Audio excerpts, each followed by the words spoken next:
बच्चा लोग, मैथ्स कोई रॉकेट टेक्नोलॉजी नहीं है। ये simple application of common sense है, और अगर आपके पास कॉमन सेंस है तो यूज करिए और मैथ्स को एंजॉय करिए। Dear students of class 10, see, this is a new series where we are going to take up each and every chapter and we'll try to finish everything in 30 minutes. उस 30 minute में आपका पूरा का पूरा chapter complete हो जाएगा, जितने concepts हैं along with some examples। और उसको करने के बाद आप फिर देखिए कि आपका कॉन्फिडेंस कितना ऊपर जाता है। मैं आपको दावे के साथ कह सकता हूं कि जो हम लोग ये कर रहे हैं, अगर इसको आप ठीक से प्रैक्टिस करते हैं एंड रिविजिट करते हैं अपने किताब को, तो पता चलेगा कि इसके अलावा कुछ है ही नहीं। तो हम सीधे सीधे आपको लेके आते हैं कि जो सबसे पहला चैप्टर है, पहला chapter, the very first chapter is real numbers. Real numbers में हमको पढ़ना क्या है, पहले वो देख लेते हैं। देखिए, रियल नंबर्स में बेटा हमको पढ़ना है प्राइम फैक्टराइजेशन। आप पहले से जानते हो, सिर्फ थोड़ा सा स्टाइल बदल देंगे। Prime factorisation, fundamental theorem of arithmetic, वही है। बेसिकली वो एक ही है, वो हम आपको बताएंगे क्या है। और तीसरा जो है वो HCF and LCM of two positive integers. Last में है revisiting irrational number. Revisiting means what? आप ऑलरेडी इरेशनल नंबर पढ़ लिए हैं, विजिट आप इसके लिए कर चुके हैं। अब सिर्फ आपको इसमें देखना होगा। अब देखिए, पहले वाले में हमारे पास क्या होगा कि हम फैक्टराइजेशन करना सीखेंगे, वो हम पहले से जानते हैं। सेकेंड वाले में हमें एक चीज पता है कि एलसीएम और एचसीएफ एचसीएफ कैसे निकालते हैं, लेकिन यहाँ पर हम लोग क्या करेंगे, प्राइम फैक्टर बने इसको यूज करके जितने हमारे पास प्राइम फैक्टर्स होते हैं, कोई कंपोजिट नंबर है, उसके प्राइम फैक्टर्स जितने भी होंगे, तो प्राइम फैक्टर्स के पावर के फॉर्म में हम बात करेंगे, और उसमें दो क्वांटिटी के बारे में बात करेंगे। फिर वहां से हम एलसीएम एचसीएफ निकाल लेंगे, ये दो क्वांटिटी, दो के लिए। और हम इरेशनल नंबर पहले से पता है, इसमें सिर्फ मिला के 2-3 तरह के क्वेश्चंस हैं। एक है कि √2 is an prove that √2 is an irrational number, √3 is irrational number, माने जो इरेशनल नंबर है, या 5 + √2 3, ऐसे करके हमको प्रूव, यही बस इतना ही पढ़ना है आपको। ये आप ऑलरेडी इसको देख चुके हैं, लेकिन हम स्टार्ट करते हैं शुरू से, ताकि आपको, अगर आपको कुछ नहीं पता होगा तो आप यहाँ से कर सकते हैं। देखो बच्चा लोग, सबसे पहले हम क्या करते हैं, हमारे पास होता है set of natural number. Set of natural number हमारे पास क्या है? नेचुरल नंबर में हमें पता है कि ये हमारे पास होता है 1 2 3 4। ये समझ में आ रहा है क्या होता है? ये सेट ऑफ नेचुरल नंबर है, ये नेचुरल नंबर है। इसके बाद हमारे पास क्या होता है जी? Whole number. होल नंबर में क्या होता है? 0 1 2 3। ये क्लियर है? नेचुरल नंबर हो गया, होल नंबर हो गया। इसके बाद हम कहते हैं क्या होता है? इंटीजर। ये वाला क्या था जी? ये होल नंबर था। तीसरा वाला हमारे पास क्या होता है?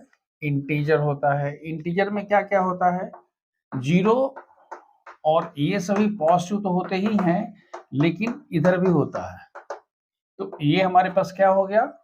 इंटीजर्स हो गए। इसके बाद हमारे पास होता है रैशनल नंबर। हमने क्या बोला था? Rational number. रेशनल नंबर क्या होता है? A number such that x is equal to, or a number which can be written x such that x is equal to p by q, where p and q are integers and q is not equal to 0। ये हम कहते हैं, ये हमारे पास क्या हो गया? Rational number. इसके बाद हमारे पास होता है इरेशनल नंबर। इरेशनल नंबर में हम क्या कहते हैं? हम कहते हैं non recurring and non terminating. क्या होता है बेटा? ये होता है non recurring and non terminating. और रियल नंबर क्या होता है? हम अब इसके बात करते हैं।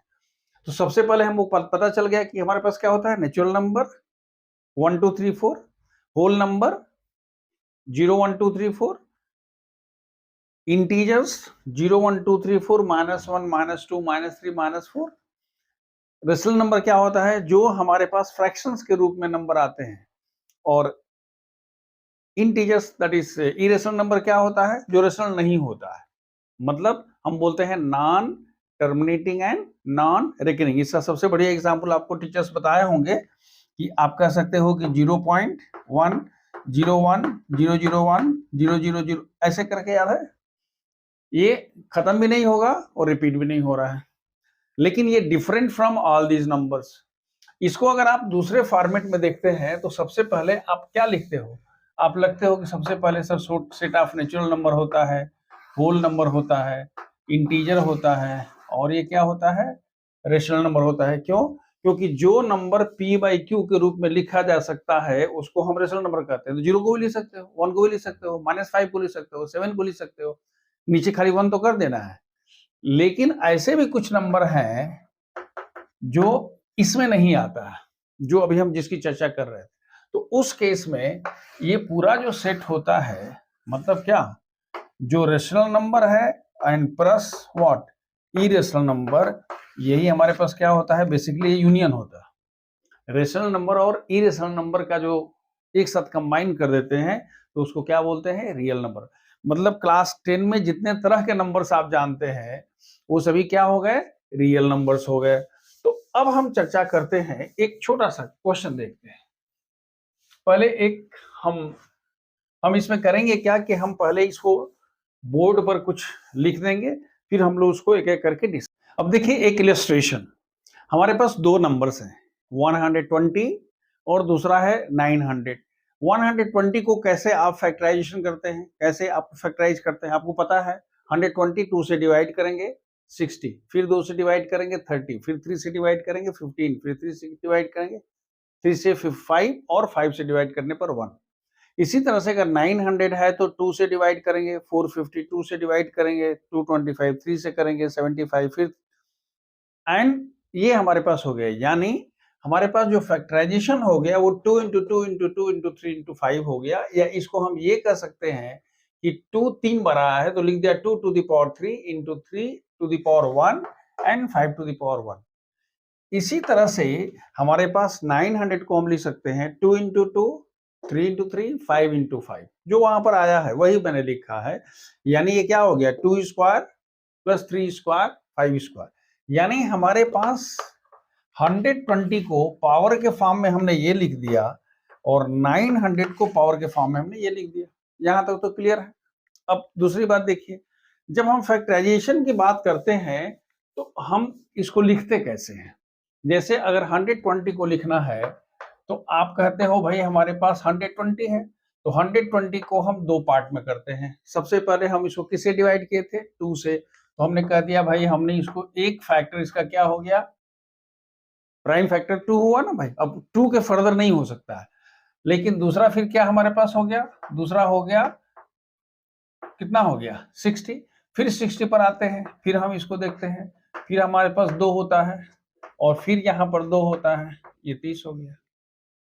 फिर हम 30 पर आते हैं तो हमारे पास कितना होता है जी, फिर 2 फैक्टर होते हैं, ये 2 होता है और ये क्या होता है, ये 15 होता है। फिर यहाँ पर हमारे पास 2 होता है, इसमें हम वही कर रहे हैं, सिर्फ लिखने का तरीका बदल रहे हैं।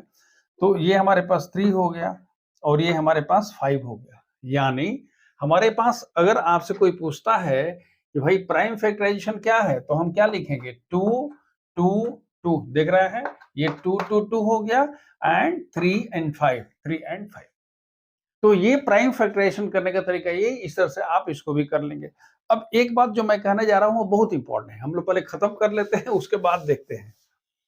अगर आपसे कोई पूछता है कि भाई इन दोनों का एलसीएम क्या होगा और एचसीएफ क्या होगा, तो पहले हम बात करते हैं हाईएस्ट कॉमन फैक्टर की। याद रखिए हम क्या बोल रहे हैं, highest common factor. Common factor में जो दोनों में रहेगा।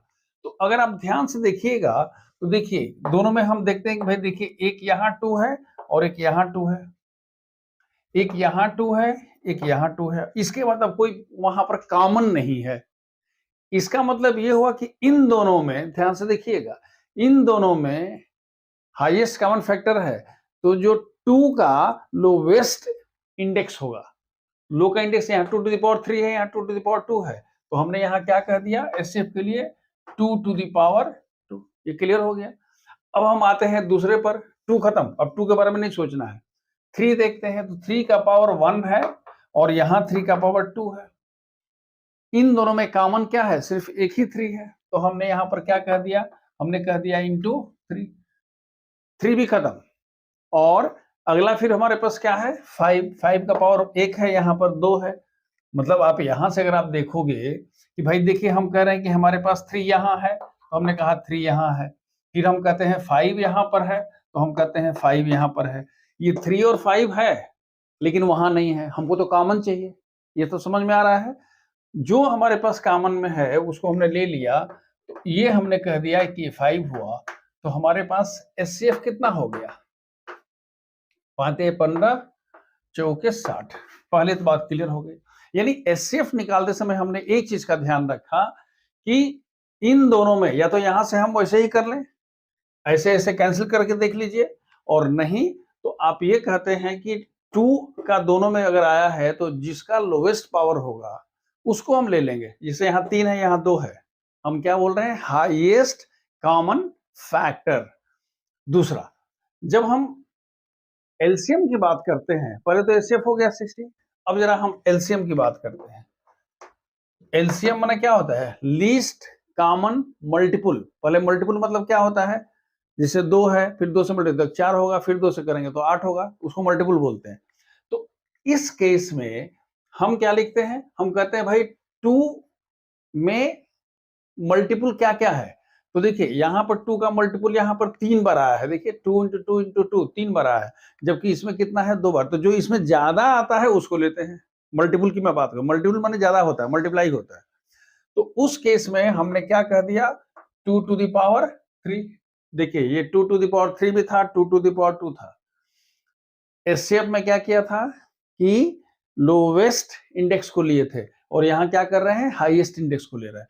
सीधी सी बात है यार कि जो सबसे ज्यादा वाला होता है उसको लिख लेते हैं। तो यहाँ 2 3 बार आया है, 2 2 बार आया है, तो 3 बार आया है, पहले उसको लिख लेंगे। इसी तरह से 3 यहाँ 1 बार आया है, यहाँ 3 2 बार आया है, तो यहाँ पर आप क्या लिखोगे, 3 स्क्वायर। और यहाँ 5 1 बार आया है, यहाँ 5 2 बार आया है, तो आप यहाँ क्या लिखोगे, 5 स्क्वायर। मतलब कितना हुआ कि 25 चौके 100 और 9 दूना 18, यानी कितना हो गया, ये 1800 हो गया। ये वैल्यू किसकी हो गई, ये एलसीएम हो गया। तो आपको एचसीएफ और एलसीएम निकालना तो पता चल गया, लेकिन जब एचसीएफ एलसीएम, तो एक और बड़ा इंटरेस्टिंग पार्ट है, इन दोनों को मल्टीप्लाई करके देखिए। अगर आप यहां देखते हैं नोट, एलसीएम ऑफ क्या 120 and 1800 multiplied by HCF of 120 and 900 है ना, 900 sorry 120 and 900, 120 and 900 is equal to कितना हो रहा है जी, ये 16 to 1800 है। या इसको आप ये भी लिख सकते हैं कि 120 into 900 है। मतलब क्या हुआ कि एलसीएम और एचसीएफ अगर हम दो क्वांटिटीज का निकालते हैं तो वो उनके प्रोडक्ट के बराबर हो गया। आप खुद देख लीजिए, दोनों का एलसीएम और एचसीएफ का मल्टीप्लिकेशन ये वाला है, किसके बराबर है, जो दो नंबर्स दिए थे उसके बराबर है। यानी प्रैक्टिकली हमको एक चीज समझ में आ गया कि अगर हमारे पास इसमें इसमें इसमें और इसमें कोई भी एक चीज पता करना है तो हम उसको आराम से निकाल सकते हैं। मतलब तो हमने देखा कि एलसीएम कैसे निकालते हैं, एचसीएफ कैसे निकालते हैं, और LCM into HCF of two quantities A and B is equal to क्या, product of the two numbers. Clear है। देखिए जो हमारा कंसेप्ट था कि फंडामेंटल थ्योरम ऑफ अर्थमेटिक आप ऑलरेडी कर चुके हो, कोई बहुत नई बात नहीं है इसमें, सिर्फ हम आपको उसको शब्दों में मैं पिरो दे रहा हूं और आप समझ लीजिए, समझ लेंगे, अपने शब्द में लिख लीजिए। हमने क्या कहा कि एवरी कंपोजिट नंबर, ये 40 हो गया, every composite number can be expressed या फैक्टराइज, ठीक है, कैसे, as a product of primes, ये सभी प्राइम्स हैं, ठीक है, primes and the factorisation is unique.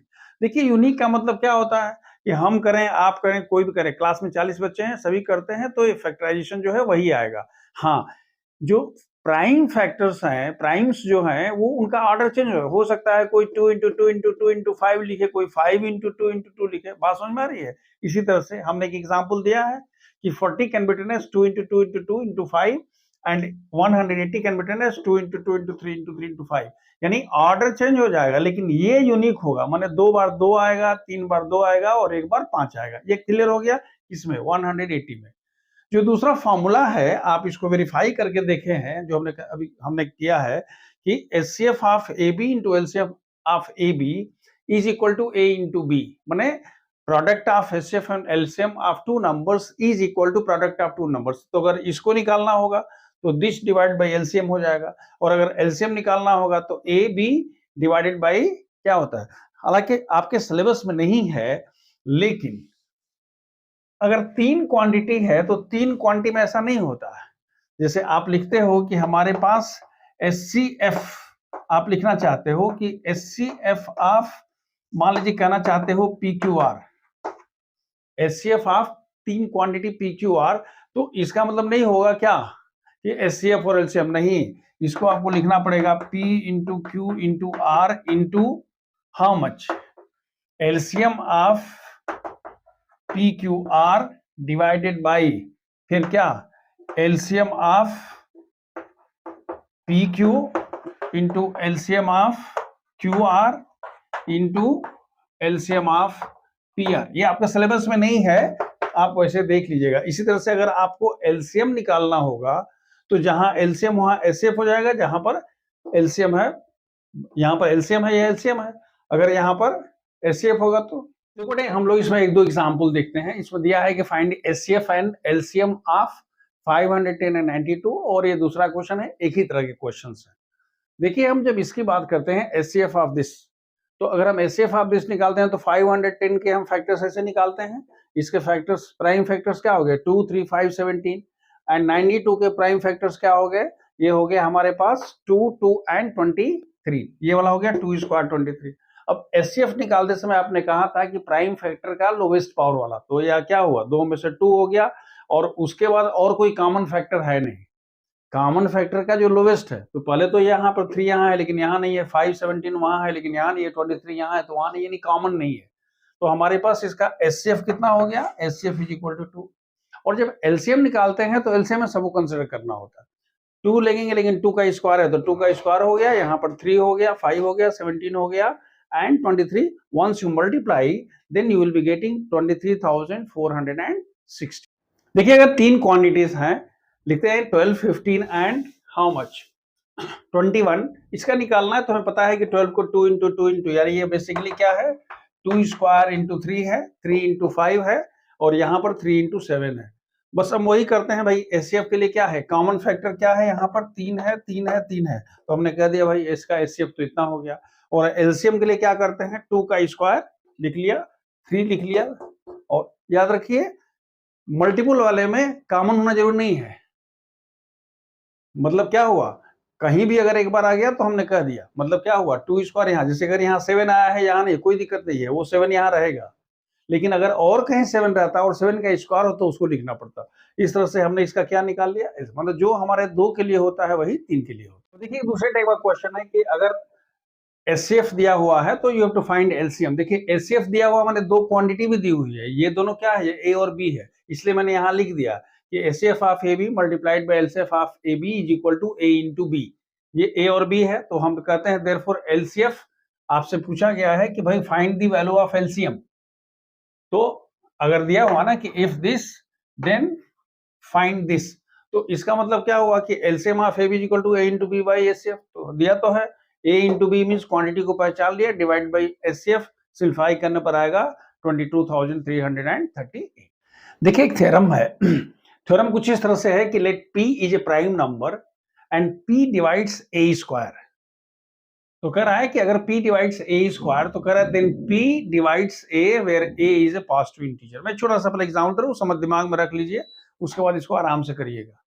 जैसे आप कहते हो कि भाई हमारे पास 2 जो है, ध्यान रखिएगा, हम कह रहे हैं कि p डिवाइड्स a स्क्वायर, तो हम कहते हैं मान लीजिए कि p जो है वो 4 स्क्वायर को डिवाइड करता है।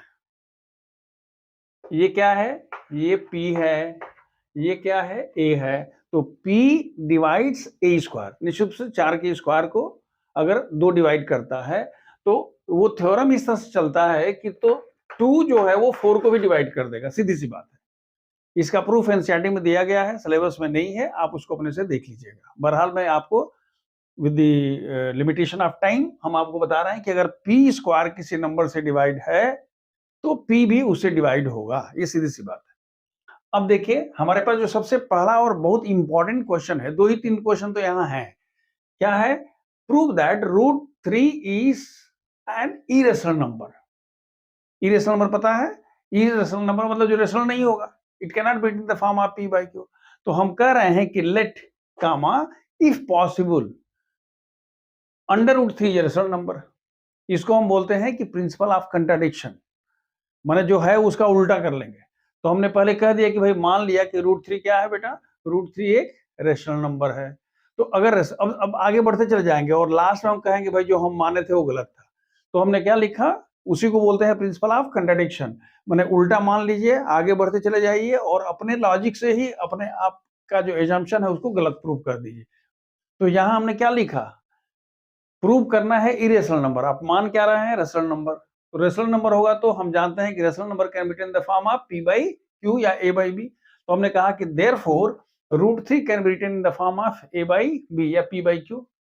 लेकिन a और b में कोई भी कॉमन फैक्टर नहीं होगा, सीधी सी बात है। कॉमन फैक्टर होगा तो कट जाएगा। अब देखिए अगर ऐसा है तो a का मान क्या होगा? b√3, यानी a स्क्वायर बराबर क्या होगा? 3b square. यहां तक तो क्लियर हो गया। a square will be 3b square. जब किसी भी नंबर को हम दिस इंटू दिस करते हैं, इसका मतलब क्या हुआ कि a square is divisible by 3।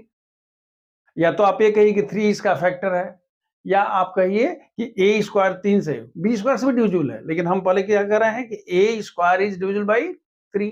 और अभी आपने थ्योरम पढ़ा है कि अगर a square is divisible by 3 then a will also be divisible by 3। तो हमने वही लिखा, therefore a is divisible by 3। अब देखिए अगर a 3 से डिविजिबल है, a इज डिविजिबल बाई 3, इसका मतलब क्या हुआ कि it can be written in the multiple of 3। तो हमने लिखा कि therefore let a is equal to 3c, क्योंकि a किससे डिविजिबल है? 3 से। अगर 5 से होता लिखते 5c, 2 से लगता लिखते 2c। अब लेकिन आपने पहले कह दिया है कि a square is equal to how much? 3b square. आपने पहले ही कहा था, याद आ रहा? a is by b is equal to √3, a is equal to √3b। तो आपने कहा a square is equal to 3b square. a का मान मैंने दिया तो यहाँ क्या कर दिया? 3c square is equal to 3b square. समझ में आ रही बात? कुछ नहीं किया, उसको उठा कर रख दिया। इसका मतलब क्या हुआ कि b स्क्वायर, 3 कैंसिल हो जाएगा, तो लिखे b square is equal to 3c square. b square equal to 3c square कहने का मतलब क्या हुआ कि b square is divisible by 3। याद रखिएगा भाई, कोई भी नंबर b स्क्वायर जो है 3 इंटू समथिंग तो किससे हो गया बेटा? 3 से डिविजिबल हो गया। और अभी मैंने कहा कि अगर b स्क्वायर डिविजिबल होगा तो b भी डिविजिबल होगा। तो इन दोनों से ये आपका हो गया 2। आपने कह दिया कि a इज डिविजिबल बाई 3, फिर दूसरा आपने कहा b इज डिविजिबल बाई 3। इसका मतलब क्या हुआ कि देयरफॉर 3 इज a क्या? कॉमन फैक्टर हो गया ना जी, common factor in a and b। पहले तो आपने शुरू में कहा था कि a b में कोई कॉमन फैक्टर होगा ही नहीं, और यहां कह दिया कि क्या? a भी 3 से डिविजिबल है और b भी 3 से डिविजिबल है। तो आपने कह दिया a और b दोनों क्या हो गया? 3 से बने, उसमें कॉमन फैक्टर हो गया। हम लिख सकते हैं विच कंट्राडिक्ट्स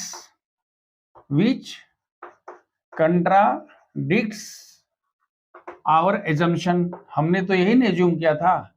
अच्छा, हमने कहा नहीं था कि है ही, हमने कहा था अगर संभव है तो मान लीजिए। तो हमने लिखा है कि which contradicts our assumption. Therefore √3 is not a क्या? Rational number, and hence √3 is an क्या? Irrational number. अब देखिए जो इसका दूसरा एग्जांपल है कि भाई कहता है कि prove that √2 is an irrational number. यही 2-3 सवाल है। √2 इज एन इरेशनल नंबर, तो कहेंगे कि if possible let's suppose that this is a rational number. फिर आप लिखोगे a is equal to how much? √2b, a square is equal to 2b। जो आपने 3 के लिए किया था वही 2 के लिए कर दीजिए। वहां पर 3 कॉमन फैक्टर आया था, या ए और बी 3 से डिविजिबल थे और यहाँ ए और बी किससे डिविजिबल हो जाएंगे, 2 से डिविजिबल हो जाएंगे। That's all. देखिए आपको पाए 2 रिमार्क या 2 नोट हम आपको लिखवाते हैं, आप पहले से पढ़ चुके हैं, उसी को हम लोग जस्ट रिविजिट कर रहे हैं कि sum and difference of a rational and irrational number will be rational number and product and quotient of rational number and irrational number will be an irrational number. मतलब इरेशनल नंबर क्या तो सबको irrational बना देगा, सीधी सी बात है। जैसे हमारे पास 2 एक रेशनल नंबर है और √3 रेशनल नंबर है, तो 2 + 3 क्या होगा, इरेशनल नंबर होगा। ये रेशनल है इरेशनल, लेकिन पूरा का पूरा नंबर क्या हो गया, इसको क्या बोलेंगे, इरेशनल। इसी तरह से अगर 2 रेशनल नंबर है और √3 इरेशनल नंबर है तो 2 - √3 को हम क्या बोलते हैं, इरेशनल नंबर। इसी तरह से अगर 2 रेशनल है और √3 मतलब क्या हुआ, ध्यान से देखिएगा, ये रेशनल नंबर है और √3 क्या है, इरेशनल नंबर है। तो पहला हमने कहा कि 2 + √3, दूसरा हमने कहा 2 - √3, तीसरा हमने कहा 2 × √3 और चौथा हमने कहा 2/√3 या √3/2। ये सभी क्या होते हैं, इरेशनल हो जाते हैं। अब इसी क्रम को अगर हम आगे बढ़ाते हैं और हम ये प्रूव करते हैं कि एक क्वेश्चन आप देखते हैं कि प्रूव दैट, ये आपके क्वेश्चन आपका दिया हुआ है कि prove that 6 + √2 is an irrational number। Irrational number आपको प्रूव करना है। 6 + √2 इज, वो रिजल्ट आपको पता चल गया, लेकिन आपको अगर क्वेश्चन आ जाए तो हम क्या लिखेंगे, फिर वही 6 + √2 इज एन इरेशनल नंबर। हम कहते हैं कि लेट इफ पॉसिबल क्या, 6 + √2 इज अ रेशनल नंबर। याद आ रहा, लेट हमने जो लिखा था ना सोल्यूशन इसका, let if possible 6 + √2 is a rational number. अगर रेशनल नंबर होगा तो आप क्या लिखोगे, 6 + √2 can be written as a/b, where a and b have no common factor। ठीक है बेटा, इसका मतलब ये हुआ कि √2 will be equal to a/b - 6। अब देखिए क्या हो रहा है, ये हमारे पास क्या है, ये रेशनल नंबर हो गया। क्यों, क्योंकि a/b रेशनल नंबर है, 6 रेशनल नंबर है, रेशनल नंबर का डिफरेंस क्या होता है, रेशनल, और ये क्या हो गया, इरेशनल नंबर हो गया। तो हम कह देंगे कि हमने तो कहा था कि अगर पॉसिबल है तो मान लीजिए कि वो रेशनल है। तो अब अगर हम आगे बढ़ रहे हैं तो देख रहे हैं कि लेफ्ट साइड में इरेशनल नंबर आ रहा है और राइट साइड में रेशनल नंबर आ गया, तो ये क्या हो गया, हमने कहा which contradicts our assumption and hence our assumption is wrong. और अगर हम ये कह देते हैं, इसका मतलब क्या हुआ, विच कंट्राडिक्ट्स, आप क्या लिखोगे, यहां पर लिखोगे कि but √2 is irrational and a/b -6 is what, rational number. और आप लिखोगे इसके बाद which contradicts our assumption, which contradicts our assumption and therefore assumption लिख लीजिएगा, assumption therefore 6 + √2 is an irrational number। That's all। एक दो एग्जाम्पल और कर लेते हैं, आपकी पूरी किताब खत्म हो गई, एक्सरसाइज खत्म हो गई। क्वेश्चन है कि prove that 1/√2 is a irrational number. तो आप लिखोगे कि लेट, वही let if possible it is क्या, 1/√2 इरेशनल नहीं है बल्कि क्या है, रेशनल है। रेशनल होगा तो लिखोगे 1/√2 इज इक्वल टू a/b। दोनों में क्या फर्क हो रहा है, इसमें सिर्फ ये हो जाएगा कि b is equal to √2a हो जाएगा, वहां पर a is equal to √2b था और यहाँ a जो, बाकी जो आपने किस में किया था, √2 वाले में किया था वही करेंगे। जैसे आपने कहा b² is equal to how much, 2a²। तो आप क्या लिखोगे, लिखोगे कि b² इज डिविजिबल बाई 2, तो फिर लिखोगे therefore b is divisible by 2। अगर b डिविजिबल तो फिर आप क्या लिखोगे, b इज इक्वल टू 2। ऐसे करके जैसे आपने पीछे वाला किया था वैसे, बस फर्क क्या है कि a और b इंटरचेंज हो गया। दूसरा, अगर आपसे ये क्वेश्चन पूछा जाए कि 5√3 इज क्या, अ rational number, sorry irrational number, तो अगर ये इरेशनल नंबर आपको होना है तो आप इसको हम एक और तरीका बताएंगे। जैसे आपने कह दिया कि ये इरेशनल नहीं है, सपोज कर लीजिए, तो आपने कहा कि let suppose that this is a rational number. आपने क्या कहा? इरेशनल नंबर है। हम अभी इसको छोड़ करके पहले उसको देखिए, 5√3 को आप क्या प्रूफ इरेशनल करना चाहते हैं, तो हम कहते हैं कि भाई let suppose that if possible, ये क्या हो गया, this is a by b। मतलब क्या है, हम मानते हैं कि ये इरेशनल नहीं है, क्या है, रेशनल है। तो रेशनल है तो ऐसा हो गया। इसका मतलब क्या हुआ कि √3 will be equal to a by 5b। ये रेशनल ही रह जाएगा। a बाई बी में डिनोमिनेटर में अगर 5 से मल्टीप्लाई करेंगे तो ये रेशनल हो जाएगा और ये क्या होगा, इरेशनल हो जाएगा। आपका जो एजम्पशन था आपने कंट्राडिक्ट कर दिया और कह दिया देयरफॉर जो हमारा एजम्पशन था कि वो इरेशनल है वो क्या हो गया, गलत था। यानी ये रेशनल था, गलत है। यानी 5√3 क्या है, एक इरेशनल नंबर है। 1/√2 की मैं बात कर रहा था, तो अगर आप कहते हो इसका मतलब क्या हुआ जी कि √2 बराबर क्या होगा, b/a। अगर ये रेशनल नंबर है तो ये भी रेशनल नंबर होगा। रेशनल नंबर का रेसिप्रोकल भी रेशनल नंबर होता है। तो ये रेशनल हो गया, ये रेशनल नंबर हो गया, फिर कंट्राडिक्ट हो गया।